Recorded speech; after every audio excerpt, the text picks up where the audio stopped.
I'm here with Congressman Dan Crenshaw, and I've got a bunch of questions for him about energy. So, first thing, you had this post recently in response to Bernie Sanders, and you were calling him out for saying, CO2 emissions are an existential threat, and yet being anti-nuclear. Has he responded to that? And I'm curious, what your take is on why he has this seemingly impossible position. Yeah, I tweeted Bernie a lot. He's never responded, so I don't expect him to this time either. But it does get to a problem the left has on this one. So the more moderate Democrats will be pro-nuclear, even pro-carbon capture. And I had a hilarious hearing the other day on the environmental subcommittee, or maybe it was it was the climate change select committee, and the chairwoman, because I made the statement Democrats are against carbon capture, they're against nuclear. But they're talking about solutions to climate change. These things are in contradiction. And she says, no, we're not. We support these things. And then she's not totally wrong. There are Democrats that do. But then the next Democrat representative gets on, Sean Casten, and he goes on to call carbon capture a boondoggle and all these things. So I'm like, see, this is why we say the things we say, because you guys are not in agreement on this. And even though you sort of support it, you also won't deregulate nuclear to the extent that it would need it to be in a safe and common sense way, so that it can be even close to competitive enough to operate in the free market.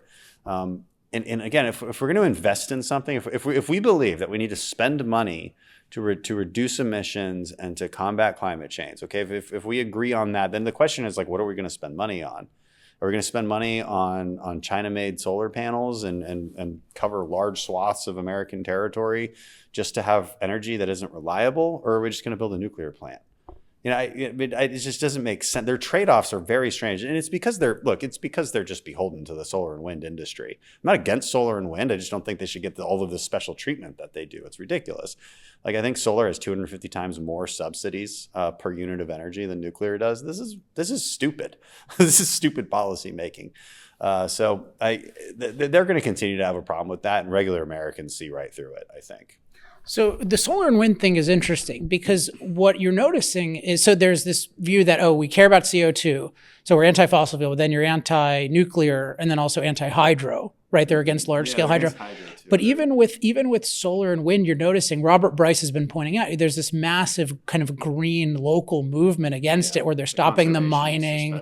So, and what you're noticing, those leaders don't seem to care too much. So it's interesting that they're against all forms of energy in practice. And so to me, this points to the ideology of just believing that human impact is bad, industry is bad, development is bad, because they never seem to find a form of energy they actually like. I'm curious what your take is on that. I think that's true. The more radical environmentalist you get, the more what you start to encounter is this hatred of humanity, this belief that humans are just bad. And that's really actually what they think. Stop reproducing, just die off. We're a scourge on the earth. This is fundamentally what they believe. Now, again, most people on the left don't actually think that. But the reality is, as you've pointed out, is a lot of their policy is driven by that radicalism. And it infiltrates into their mainstream policy making. And so that's why you see this highly contradictory conversation happening, where they just appear to not have a plan in place, and it's very discombobulated. So one point you made about nuclear that I like is you mentioned that the extent of deregulation that would be necessary. So I refer to this as decriminalization, because I think it is virtually criminalized now. What appetite is there among Republicans for radical reform? Because I agree totally. If there's not radical reform, it's not going to be able to compete. It's just too hamstrung. What do you think the appetite is for that level of it? Pretty good. Republicans are surprisingly smart on this issue for once.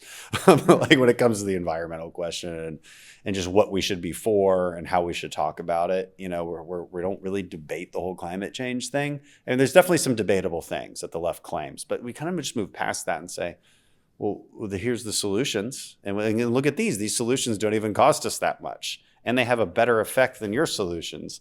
And so I think people in the middle now are left wondering, what is that? I thought Democrats were the environmentalists. And it turns out Republicans have a much better strategy here. We just need to tell more people about it, of course. But I think market it better, which is what I try to do. So I do think there's a lot of appetite on nuclear. So you and I discussed on your podcast back in February, like the Texas debacle. And so my own view is this has not been addressed very sufficiently. What's your view on how Texas has responded so far? I didn't follow a lot of the details of the legislation that was passed. Like there were some very simple failures that just need to be addressed. Like for instance, production facilities so the places where natural gas generation was happening, they weren't getting power. So it became this sort of cascade effect, and like just putting them on the list to get power in crisis, you just got to fix that little problem.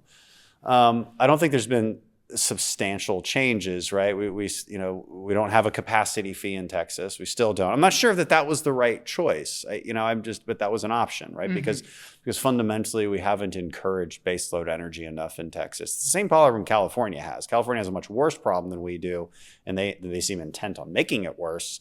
But when everybody was like, "Oh, Texas, oh, you're making fun of California," well, yeah, we were making fun of California, but also we have the same problems as California. So we admit that, though.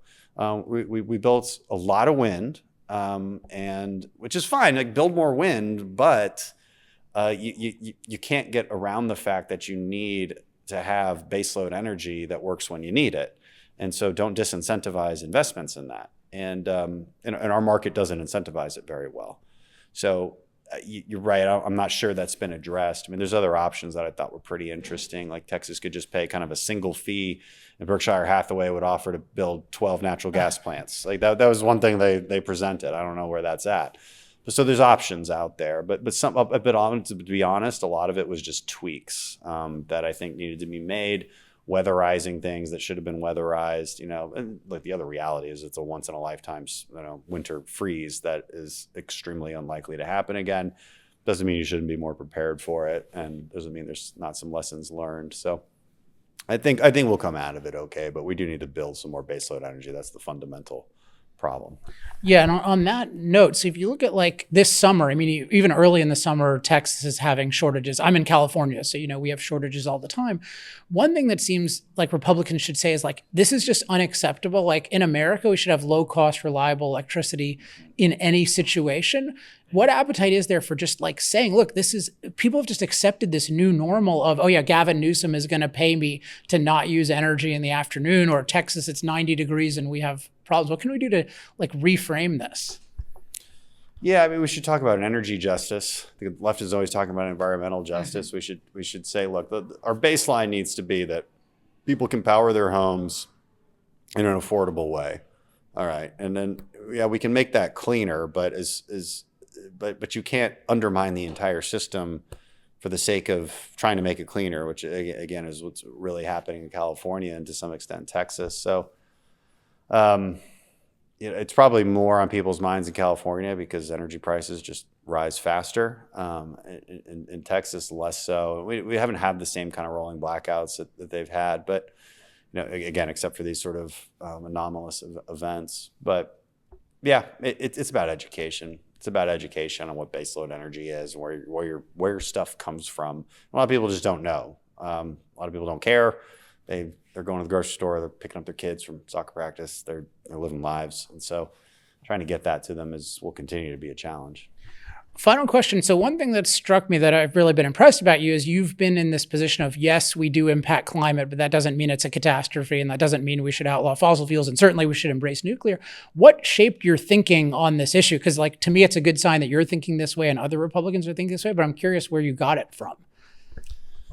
Just the facts, because it's just fascinating to go through the UN's data. It's okay, let's accept the scientific consensus. But it turns out the scientific consensus is not what the left says it is. Right. The scientific consensus is like this sort of lukewarming scenario where, yeah, I mean, there's a cost, but it's not this enormous cost. I mean, in my talk, I was like, look, the UN consensus is by 2100, we're going to have 2.6% less GDP than we otherwise would globally. That's basically nothing.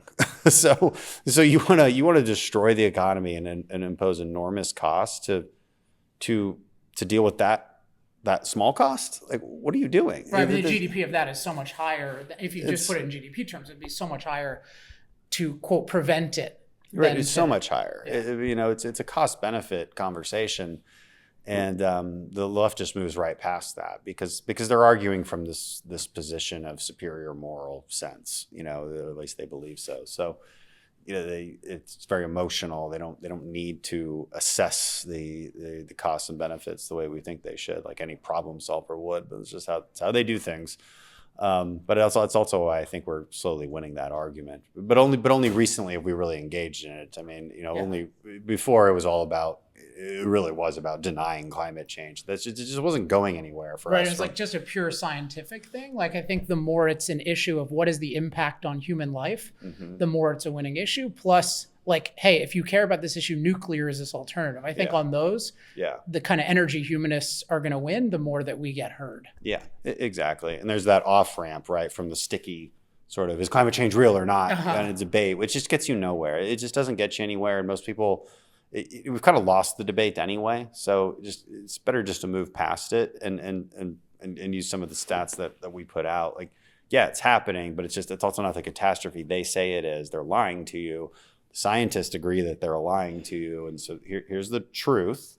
And then here's how you mitigate it in a reasonable way. And most people want that reasonable solution. I mean, right, I think they surveys indicate that people want to spend about $26 a year on climate change. So, all right, that's a far cry from the $90 trillion from the Green New Deal. And they're already spending thousands of dollars, and they don't even realize it. Yeah, that's true. How much money they could be saving, and that's always the thing. It's like if you start if you start paying double what you pay now for electricity, but you get it from solar, you clear a bunch of land just west of Houston, and you feel good because you got some solar.